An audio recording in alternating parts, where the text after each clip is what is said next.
What's happening, guys and girls, and welcome on back to this next episode of System vs. System. And now this was an interesting one because this was a game I've never experienced at all on either system before. And to be fair, I was pretty surprised. Not all good, but not all bad either. Advanced Dungeons & Dragons for both NES and Master System. Heroes of the Lance. Now, I feel as though I did play enough of this to give you an overall verdict of what I think. But I am going to play a hell of a lot more because I don't even think I scratched the surface. Now, from what I can see, it's a randomly generated dungeon crawler. But obviously with the Dungeons & Dragons theme, which, barring the cartoon, I know nothing about. So, let's get into the System vs. System first category. Now, for the graphics on both systems, to be fair, are quite basic. There's not much in the ways of any forms of high fidelity or high resolution or anything like that. There's a lot of blacks and greys and whites. There's not much in the ways of colour, and any colour that is implemented looks very drained out, especially on the NES version. Each character has a different armor set and a look to them, but none of the colours pop. Like you'd think like a mage's robe would have some form of grander colour to it, but it doesn't. Now on the Master System, there is a slight improvement, but I'll be deadly honest with you. I find the simplicity of the NES version satisfying. Like with the player profiles, it's simple yet satisfying. It's just it doesn't need to be too much. And the worlds itself, like I said, there's a lot of greys and there's a lot of blacks. But it's when it goes to the menu system, that putrid orange colour on the Master System is really sore on the eyes, and there seems to be a lot going on in the ways of text compared to the NES. I think the NES one is a lot more simpler and has that little bit more of a simplicity to it, so I am swaying for this first part. We're going with the NES. Now, when it comes to music for these games and the OSTs, variety isn't really a big key because the NES has only got 3 tracks, but the Master System has one track from start to finish. The only time the track changes on the Master System is when you finish the quest.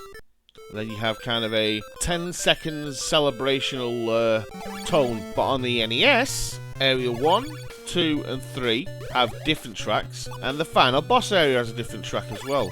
So the NES has variety, and to be fair, I actually like the NES tunes. As long as it's very one tone, the tracks are pretty banging.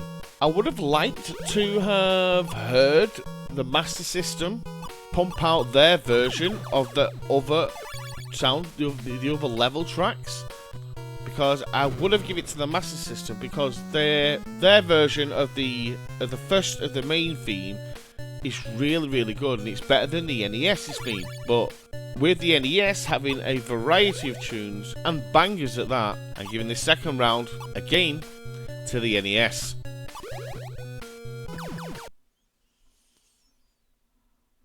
Now, even though we do have a clear winner already for this episode, we still have to colour the controls and see whether the NES can score itself an hat-trick. Now, when I first started playing this, I'd probably say for the first hour or so, the controls on the NES started to bug me. It took me a good couple of minutes to figure out how to go through doors.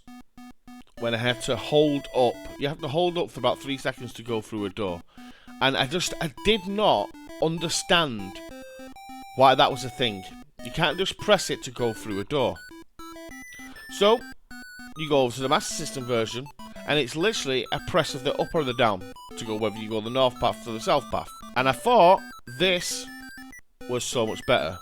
Until you start realising when you're fighting enemies, and you've got to press diagonal up and diagonal down for attacking, and you're halfway through fighting an enemy in front of a door, and you keep going in and out of the door while you're fighting. So you basically got to pre-plan a fight, so you can be, instead of walking through the stage and then just attacking an enemy, you've got to pull them away from a door area so that you can challenge them in a duel. It's really, really unnecessary. But there's one particular problem with the controls on the Master System, which really bugged me, is the jump system. Why can't we just press up to jump? The NES version, you press diagonal up in whichever direction and you'll jump. You do a little hop. On the Master System version, you've got to take a run up.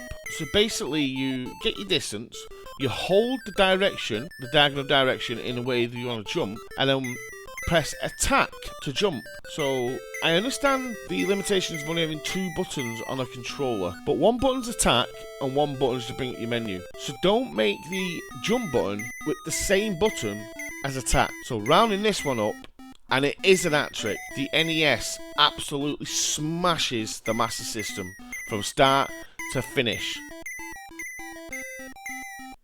So there we have it, guys. A full sweep for the NES. And like I did in the last episode, I'll give this an overall score. And I'm going to overall score the NES one, because that's the one that won.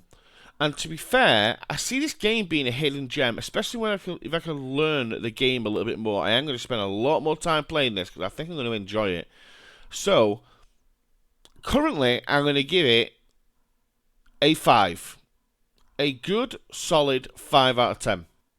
And it is one I am going to return to. May even stream this one. So if you ever want to catch me playing a game like this as well, don't forget to subscribe here.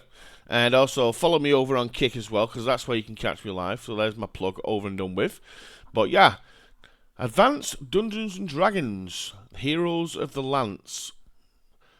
This is one I've never heard of, never played before, and especially on the NES, has surprised me a little bit. This is a game that is, I feel with a little bit of dedication could easily grow to be a much loved game on the NES. So yeah, guys, thanks for coming, and I'll see you in the next one. Bye bye.